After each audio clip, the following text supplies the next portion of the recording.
자, 여러분들과 함께 갈라디아서 4장 12절부터 20절까지의 말씀을 살펴보도록 하겠습니다. 본 단락을 좀 이해하기 위해서 우리가 만약에 그 신천지에 빠져 있는 자녀들을 한번 생각해 보면 좋겠습니다. 이 코로나 시국이 터지기 전에 신천지가 교회 안에서 굉장히 많이 활발하게 활동을 했고, 그래서 이 상당수의 교회 안에 있던 청년들이 신천지로 넘어가는 그런 일들이 벌어졌죠. 그런 청년들 가운데는 굉장히 어떤 부모에게 신실했던, 정말 부모님을 아끼고 사랑했던 그런 청년이었는데, 신천지에 빠지면서 어떤 그 부모와의 관계도 단절되어지고, 부모를 무시하게 되어지고, 그리고 부모를 만나기를 거부하고, 또 어떤 이 부모의 가르침에 대해서, 부모의 어떤 권면에 대해서 전혀 무시를 하는 그런 청년들이 생기게 되었습니다. 그래서 그 자식들을 신천지에 빼앗긴 부모들이 굉장히 고통스러워하면서 신천지 그 본관 앞에서 뭐 시위도 하고 또 뭐 데모도 하고 뭐 그런 일들이 있었죠. 사도 바울이 지금 이 12절부터 20절까지 그런 맥락에서 지금 이야기를 하고 있습니다. 이 갈라디아 교회는요, 사도 바울이 복음으로 낳은 교회입니다. 그러면서 자신의 자녀와 같은 그런 존재들이 바로 이 갈라디아 성도들이었습니다. 근데 사도 바울이 복음을 전하고 떠나고 난 이후에 이 거짓 교사들이 들어와서 어떤 그 사람들의 메시지에 갈라디아 교인들이 반응을 하기 시작했습니다. 그 반응을 하게 되었을 때에 결국은 그 반응을 함으로써 참 복음을 전하던 이 사도 바울과는 관계가 완전히 틀어지는 이런 일들이 일어나게 되었습니다. 그 이야기가 이 12절부터 16절까지의 이야기입니다. 16절에 보면 그런즉 내가 너희에게 참된 말을 함으로 원수가 되었느냐. 지금 이 거짓 교사들의 메시지에 반응하고 있는 갈라디아 성도들 너무나 안타깝죠. 그래서 사도 바울이 그거 지금 가짜다, 너희들 지금 그것에 반응하면 안 된다 라고 권면을 하고 충고를 주니까 갈라디아 교인들이 지금 거기에 혹해서 넘어가 있는 상황이기 때문에 이 바울의 말이 들어오지도 않고 오히려 그것 때문에 지금 바울과의 관계가 더 틀어지고 있는 그런 상황인 것입니다. 마치 지금 신천지에 빠져 있는 청년들에게 부모들이 가서 이거 지금 사이비 집단이다, 너희들 거기서 나와야 된다, 막 이렇게 이야기할 때 그 청년들이 정말 부모에게 깍듯했는데 오히려 관계가 틀어지는 그런 것과 유사한 것이죠. 그러면서 이 12절부터 15절까지 사도 바울과 이 갈라디아 교회 성도들 간의 옛 관계가 어떠했는지를 잘 보여줍니다. 12절을 보면 형제들아 내가 너희와 같이 되었은즉 너희도 나와 같이 되기를 구하노라.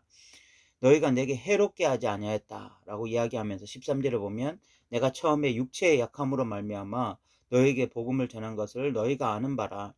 육체의 약함이라는 것은 사도 바울에게 질병이 있었다는 것을 의미합니다.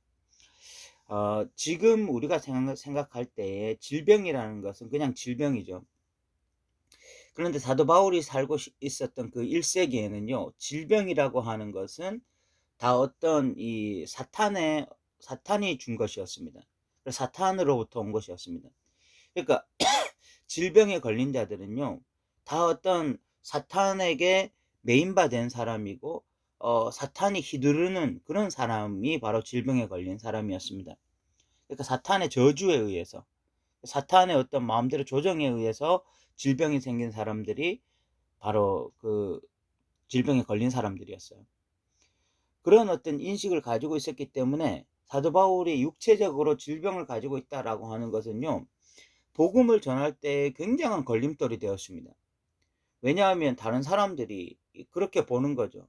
저 사람 지금 사탄에 의해서 조종당하는 사람이 아니냐, 사탄이 지배하고 있는 사람이 아니냐, 저 질병을 보니까 그런 사람 아니냐. 그 당시의 세계관에서는 충분히 그렇게 생각할 수 있는 것입니다. 그런데 갈라디아 교인들은요, 그 당시의 세계관을 뛰어넘어서 어떤 사도 바울을 바라본 것입니다. 세상 사람들이 다 그런 식으로 욕을 하고, 저 예수 믿는다고 하는데 저렇게 질병에 걸린 거 보니까 지금 사탄의 저주 아래 있는 사람인데 누가 누구에게 복음을 전하냐, 이런 식으로 비난을 하고 정죄할 때에 갈라디아 교인들은 그 육체의 약함을 저주하는 것이 아니라 오히려 품어주는 사람들. 그래서 14절에 보면 너희를 시험하는 것이 내 육체에 있으되, 그 당시에 세계관에 의하면은 이거 질병에 걸린 거 이거 이상한데, 이거 사탄에게 저주를 받은 것인데, 사탄에게 지금 놀아나고 있는 것인데, 그런 식의 생각을 가질 수 있기 때문에 결국은 그 질병에 걸린 사도 바울을 봤을 때에 갈라디아 성도들이 충분히 시험 받을 수 있는 그런 상황이었죠. 그런데 이것을 너희가 업신여기지도 아니하며 버리지도 아니하고 오직 나를 하나님의 천사와 같이 또는 그리스도와 같이 영접하였다. 그 당시 세계관을 뛰어넘어서, 그 당시 모든 사람들의 어떤 통념을 뛰어넘어서 갈라디아 성도들이 사도 바울을 하나님의 천사와 같이 받아주고 예수님과 같이 영접해 주었습니다. 처음 복음을 받아들일 때 이렇게 했어요. 이거 얼마나 이 사도 바울과 이 갈라디아 교회 성도들 간에 어떤 끈끈한 어떤 관계가 맺어졌겠습니까? 서로 정말 이 친밀한 관계, 사도 바울은 복음을 전함으로써 이들을 정말 자녀와 같이 생각했을 것이고, 이들은 또 사도 바울의 어떤 그런 연약한 부분들을 품어줌으로써 또 이 아버지같이 좀 이 사도 바울을 이렇게 영접했던 거죠. 그러면서 15절에 보면 너희의 복이 지금 어디 있느냐, 내가 너희에게 증언하노니 너희가 할 수만 있었더라면 너희의 눈이라도 빼어 나에게 주었으리라.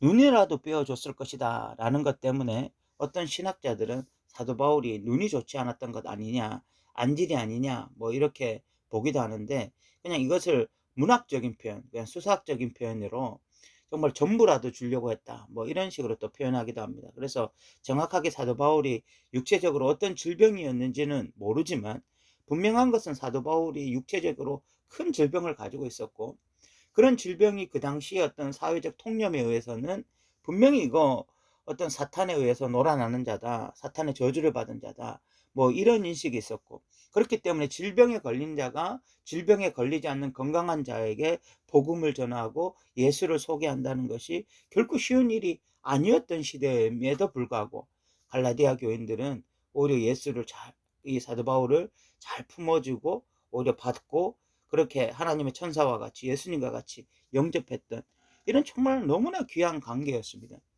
그런데 사도 바울이 떠나고 난 이후에 이 거짓 선지자들이 와서 메시지를 전했고, 그 메시지에 완전히 넘어간 자들이었기 때문에 16절에 사도 바울이 참말을 했을 때 오히려 관계가 완전히 틀어지는 이런 상황에 놓여있던 거죠. 정말 이 사도 바울 입장에서 너무너무 안타까운 상황일 수밖에 없습니다. 마치 지금 신천지 안에서 뭐 이만희 교주를 주님으로 섬기고 있는 그런 자식들을 보는 그 부모의 심정과 같은 거예요. 사도 바울은 너무너무 고통스러운 것입니다. 저기에서 벗어나야 되는데, 저기에서 지금 나와야 되는데, 지금 아무것도 잘 알지 못하고 저렇게 이단에 빠져 있는 그런 어떤 신천지에 빠져 있는 청년들을 볼 때 그 가슴 아픈 부모의 마음이 사도 바울의 마음이었던 것입니다. 그런데 그런 어떤 그 이단들의 특징이 뭡니까? 이단들의 특징은요, 결국은 그것이 자기들이 믿는 어떤 그런 교리에 진짜 빠져 있는 자들이 아닙니다. 그런 사이비나 이단들의 특징은 결국은 그 교주에게 있는 거고, 그 가르치는 자들이 자기 배를 채우기 위한 그 목적이 있는 거예요. 그것을 사도 바울이 17절과 18절에 말합니다. 그들이 너희에게 대하여 열심내는 것은 좋은 뜻이 아니다. 오직 너희를 이간시켜 너희로 그들에게 대하여 열심을 내게 하려 함이라. 좋은 일에 대하여 열심으로 사모함을 받으면 내가 너희를 대하였을 때뿐 아니라 언제든지 좋다. 사도 바울의 이야기가 그 사람들이 좀 실체를 봐라, 그 사람들이 정말 예수 위에 율법이 필요하다라고 이야기하면서 율법 하고 있는데 실질적으로 본인들 율법을 지키는 자들이 아니고, 그리고 이 사람들의 특징이 너희들에게 자꾸 그렇게 열심내게 하는 것은 하나님을 위해서 열심내게 하는 것이 아니라 결국은 그 사람들을 섬기게 하기 위한 자기들을 위한 목적을 가지고 있는 이런 불순한 자들이라는 것을 왜 모르느냐, 사도 바울이 이렇게 안타까움으로 이야기를 하고 있는 거죠. 신천지에 빠져 있는 청년들과 굉장히 유사한 것입니다. 그러면서 사도 바울은 19절에 보면 위대한 선언을 합니다. 정말 사역자로서 너무나 위대한 선언을 하는데, 나의 자녀들아 너희 속에 그리스도의 형상을 이루기까지 다시 너희를 위하여 해산하는 수고를 하려고 한다 라고 이야기를 하고 있습니다. 이미 이 사람들을 자녀로서 낳았습니다. 해산하는 수고를 통해서 낳았는데 이 자녀들이 다시 엉뚱한 곳에 가서 지금 엉뚱한 행동을 하고 있어요. 그때의 사도 바울의 어떤 이 사역자로서의 고백이 뭐냐면 너희들을 다시 낳는 심정으로, 다시 해산하여 낳는 심정으로 너희들에게 수고를 하겠다라고 이야기를 하고 있습니다. 그걸 언제까지 하겠느냐? 그리스도의 형상을 이루기까지라고 이야기를 하고 있습니다. 그리스도의 형상을 이룬다라는 표현이 여기서 어떤 표현이냐면 예수가 너희 안에 다시 살게 될 때까지, 예수와의 온전한 연합이 이루어질 때까지 내가 바로 이 일을 하겠다라고 말하고 있는 것입니다. 그러니까 지금 그냥 뭐 교리적으로 예수를 다시 믿습니다. 예수님으로 충분합니다. 뭐 그런 이야기가 아닙니다. 결국은 갈라디아 교인들이 왜 지금 예수와 함께 율법도 지켜야 된다, 그 유대인화 돼야 된다, 이런 생각을 하게 되었습니까? 그 사람들이 예수 위에 무언가를 첨가한 이유는요, 실질적으로 예수를 잃어버렸기 때문입니다. 예수 위에 무언가를 첨가한다고 하는 것은 예수를 잃어버렸을 때만이 가능한 것입니다. 정말 예수가 그 사람 안에 살게 되어지고 예수가 정말 그 사람 안에서 역사하기 시작하면은요, 예수를 아는 지식이 가장 고상하다고 말을 하고 예수 외에 다른 것들을 배설물로 여긴다고 말하는 것이 정상적인 것입니다. 그런데 예수 외에 뭔가를 첨가한다고 하는 것은 예수가 얼마나 귀한 분인지, 예수가 얼마나 가치 있는 분인지를 잃어버렸기 때문에 그런 것이거든요. 그런 어떤 중요한 이유, 예수를 잃어버리는 이유가 뭐냐면 예수와의 연합이 일어나지 않는 거죠. 예수가 그 사람 안에서 살아나는 이 역사가 일어나지 않는 것입니다. 예수가 그 사람 안에서 늘 살고 있어야 예수를 보게 되어지고 예수와의 연합을 통해서 예수가 가장 귀한 분인지를 깨닫게 될 텐데 예수와의 연합이 일어나지 않으니까 자꾸 다른 것과의 연합이 일어나니까 물질과의 연합이 일어나고 뭐 성적인 것과 연합이 일어나고 세상 쾌락과 연합이 일어나고 뭐 다른 것과 자꾸 연합이 일어나니까 예수가 뒤로 밀려나는 것입니다. 그래서 예수가 중요한 분이 아니니까 다른 복음을 반응하는 것이거든요. 그래서 사도 바울이 정말 너희들에게 다시 해산하는 수고, 정말 그리스도의 형상이 이루어질 때까지, 다시 예수와의 온전한 연합이 이루어질 때까지 이 수고를 하려고 한다라고 이야기하고 있습니다. 그러면서 20절에 보면 내가 이제라도 너희와 함께 있어 내 언성을 높이려 함은 너희에 대하여 의혹이 있음이라. 나 가서 지금 너희들과 좀 부딪혀야 되겠다. 너희들에게 바른 소리 좀 해야 되겠다. 왜냐하면 너희가 지금 다른 복음에 노출되어 있기 때문이다 라고 이야기를 하고 있습니다. 이것이 또한 사역자가 가지는 바른 태도입니다. 사역자는 늘 성도들을 품어주는 사람이 사역자가 아닙니다.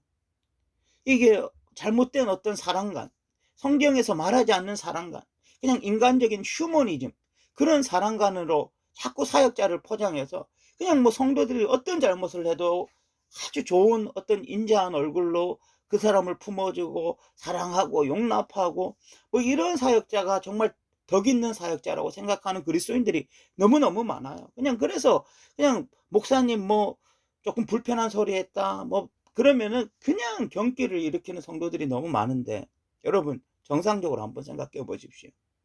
여러분 그 신천지에 빠져 있는 청년들을 보면서 정말 정신 있는 부모라면, 정말 깨어 있는 부모라면 어떻게 좋은 이야기만 할 수 있습니까?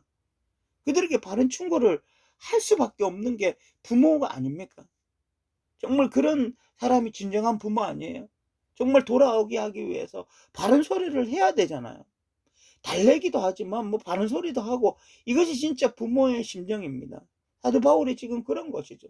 사도 바울은 이 사람들 돌이켜야 됩니다. 이 사람들 바른 진리 안에 다시 예수 안에 살게 하는 그 자리로 돌아오게 하는 것이 목적이지, 뭐 사도 바울이 좋은 사역자다 뭐 그런 거 듣는 것이 이 사람의 목표가 아니고 성도들과 좋은 관계를 유지하는 것이 목표가 아닙니다. 가장 중요한 것은 이 사람들 안에 다시 예수가 살아나고 예수와 연합이 일어나는 것이 가장 중요해요. 그래서 가서 언성이라도 높여야 되는 것입니다. 저는 정말 저도 사역을 하면서 참 느꼈던 많은 유혹이 뭐냐면, 성도들이 다른 길로 가고 있는데 예수가 그 사람 안에 살아있지 않은 것 같은데, 그런데 바른 소리를 하지 못하는 성도와의 관계가 틀어질까 봐, 그래서 내가 교회 안에서 어려움을 겪을까 봐 바른 소리를 하지 못하는 그런 상태가 될 수 있는 것이 사역자의 유혹입니다. 그래서 그냥 뭐 좋은 목사님, 성격 좋은 목사님, 뭐 덕 있는 목사님, 그런 평가는 들을지언정 정말 자신의 양심, 신앙 양심, 그 목회자로서의 양심은 점점 죽어갈 수 있는 것이 목회자의 자리가 될 수 있는 것입니다. 목회자는 아비의 심정을 가져야 되고, 그래서 정말 성도들이 예수와의 연합이 일어나지 않을 때는 바른 이야기를 할 수 있는 것이 또한 목회자야 하는 것이죠. 오늘 우리가 12절부터 20절까지의 말씀을 살펴봤는데, 마치 신천지에 빠져있는 청년들, 그 청년을 바라보는 아비와 어미의 심정처럼 사도 바울은 그들에게 바른 이야기를 하고 있습니다. 그래서 관계가 틀어지고 있습니다. 그러나 사도 바울은 다시 해산하는 수고를 통해서 관계 회복일 뿐만이 아니라, 그것은 궁극적인 목적이 아니고 결국은 그들 안에 그리스도의 형상에 이르기까지 다시 해산하는 수고를 하려고 하고 있습니다. 우리 안에 예수의 형상이 다시 회복되어지고 예수가 가장 중요한 분이 되기를 주님의 이름으로 부탁드립니다. 들어주셔서 감사합니다.